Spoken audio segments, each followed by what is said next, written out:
নমস্কার, হাজির হলাম নতুন ভিডিও নিয়ে। আজকের রেসিপি একদম পুরোপুরি নিরামিষ রেসিপি। যেহেতু শ্রাবণ মাসটা নিরামিষই চলছে বেশিরভাগ। ভিডিওটি যদি ভালো লাগে অবশ্যই প্রথম থেকে শেষ অবধি দেখুন। একদম নিরামিষ রেসিপি, সুন্দর এই রেসিপি একদম কম সময়ে বানিয়ে নিন। এবার দেখে নেওয়া যাক। 4খানা কাঁচা কলার মধ্যে আমি 3খানা কাঁচা কলা নিয়ে নিচ্ছি। এই 3 খোলা কাঁচা কলা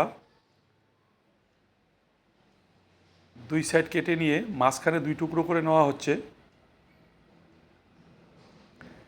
এই 3টে কাঁচা কলা 6 টুকরো করে নিয়েছি এবং ভালোভাবে ধুয়ে পরিষ্কার করে নিয়ে কড়াইতে জল দিয়ে এবং সামান্য পরিমাণ হলুদ দিয়ে এই কলাগুলোকে ভাপিয়ে নিব। হলুদ দেওয়ার কারণ এই কালচে ভাবটা থাকে না, কলার একটা কষ থাকে, একটু কালো কালো দাগ হয়। হলুদটা দিলে সেই দাগটা কেটে যায়। ভাপানো হয়েছে, এবার নামিয়ে নিচ্ছি। কিছুক্ষণ ঠান্ডা করে নেওয়ার পরে এই কলাগুলোকে ছুলিয়ে নিব। এক এক করে ছুলিয়ে নেওয়া হচ্ছে। সুন্দর এই নিরামিষ রেসিপি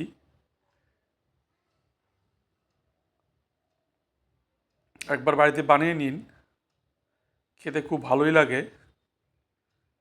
পরিমাণ মতো লবণ এবং হলুদ গুঁড়ো দিয়ে এই কলাগুলোকে মেখে নিচ্ছি এবং হাতের প্রেসার দিয়ে এইভাবে কলাগুলোকে একটু চ্যাপ্টা করে নেওয়া হচ্ছে।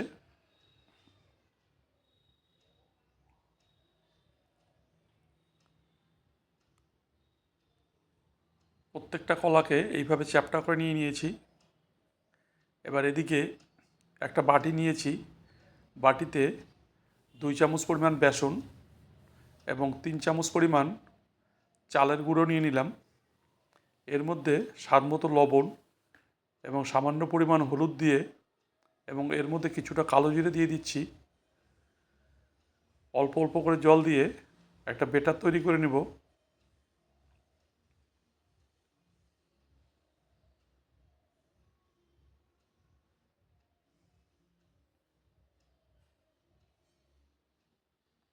একবারই জল দিবেন না, অল্প অল্প করে জল দিয়ে এইভাবে বেটারটা তৈরি করবেন। এর মধ্যে 2খানা কাঁচা লঙ্কা গ্রেটারের সাহায্যে গ্রেট করে দিয়ে দিচ্ছি। দিয়ে ভালোভাবে মিশিয়ে নেওয়া হচ্ছে। ব্যাটার তৈরি হয়েছে। এদিকে ওভেনে কড়াই দিয়ে দিয়েছি। কড়াইতে সর্ষের তেল দিয়ে দিয়েছি। তেলটাকে মিডিয়াম টু হাই করে দিয়ে প্রথমে গরম করে নিয়েছি। এবার ওভেনটাকে লো করে দিয়ে বড়াগুলো ভেজে নিচ্ছি। একসঙ্গে 3খানা বড়া ভেজে নেওয়া হচ্ছে। আবার পরের বার 3খানা ভেজে নিব। এক পাশটা ভাজা হয়ে আসলে উল্টিয়ে দিয়ে অপর পাশটা ভেজে নিতে হবে।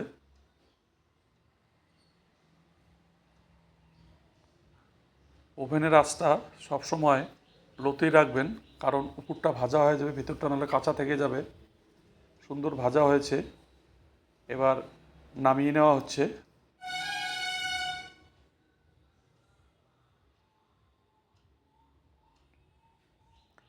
আরও 3 পিস কলা আছে, এই 3 পিসকে একইভাবে ভেজে নিব। এদিকে 2খানা ছোট সাইজের আলু এইভাবে টুকরো করে কেটে নেওয়া হয়েছে। এর মধ্যে সামান্য পরিমাণ লবণ দিয়ে মাখিয়ে নিলাম। এই বড়াটাও ভাজা হয়েছে, নামিয়ে নেওয়া হচ্ছে। ওই তেলের মধ্যেই এই মেখে রাখা আলুগুলো এবার ভেজে নিচ্ছি।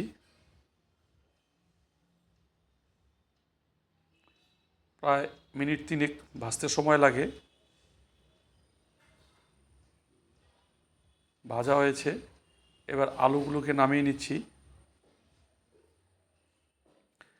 এদিকে ফোড়ন হিসাবে একটা তেজপাতা 2 টুকরো, 2খানা শুকনো লঙ্কা, হাফ চামচ পরিমাণ গোটা জিরে দিয়ে ফোড়নটা দিয়ে দিলাম ওই তেলের মধ্যেই। কয়েক সেকেন্ড নাড়াচাড়া করার পরে এর মধ্যে জিরা বাটা, লঙ্কা বাটা, আদা বাটা এবং সামান্য পরিমাণ জল দিয়ে একটু নাড়াচাড়া করে নিব, কারণ জলটা দেওয়ার কারণ না হলে মশলাটা পুড়ে যাওয়ার সম্ভাবনা থাকে। এখন এর মধ্যে হলুদ গুঁড়ো, স্বাদ মতো লবণ,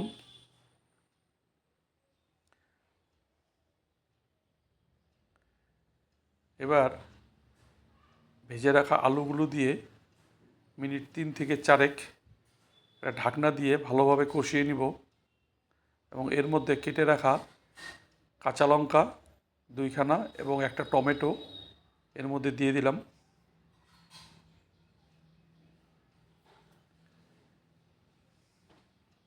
তিন মিনিটের মতো হয়ে আসছে এবং তেল বেরিয়ে আসছে। এখন নাড়াচাড়া করে এর মধ্যে পরিমাণ মতো জল দিয়ে দিচ্ছি।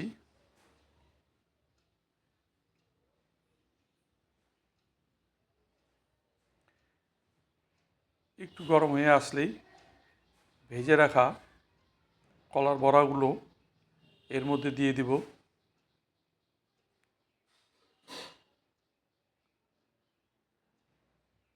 এবং একটু নাড়াচাড়া করে মিনিট 2 জন্য আবার ঢাকনা দিয়ে দিচ্ছি। মিনিট 2 হয়েছে, আর রান্না প্রায় রেডি। এর মধ্যে কিছুটা গরম মশলা বেটে নেওয়া হয়েছে, গরম মশলাটা দিয়ে দিলাম এবং হাফ চামচ পরিমাণ ঘি দিয়ে দিলাম। ঘিয়ের সঙ্গে গরম মশলাটা দিলে একটা আলাদা সেন্ট আসে এবং খেতেও বেশ ভালো লাগে, এবং যেহেতু নিরামিষ সবজি সুন্দর হয়েছে। এইভাবে বানিয়ে নিন।